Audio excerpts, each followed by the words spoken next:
কিতাবাল আবরারি লাফি ইল্লিয়িন। যারা নেককার, নামাজি, রোজাদার, দিনদার, ইমানদার,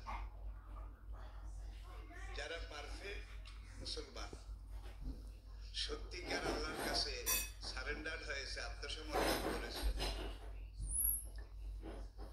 তাদের দুনিয়ার জীবনের ভিসা শেষ হয়ে যাওয়ার পরে, দুনিয়ার হায়াতটা শেষ হয়ে যাওয়ার পরে তাদেরকে যখন কবরে দাফন করা হয়,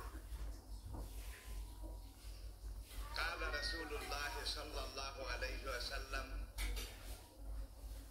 আল কবর আউয়ালু মানজিলিন মিন মানাজিলিল আখিরাহ। আখিরাতের পরকালের যতগুলো থানা আছে, চেকপোস্ট আছে, ঘাঁটি আছে,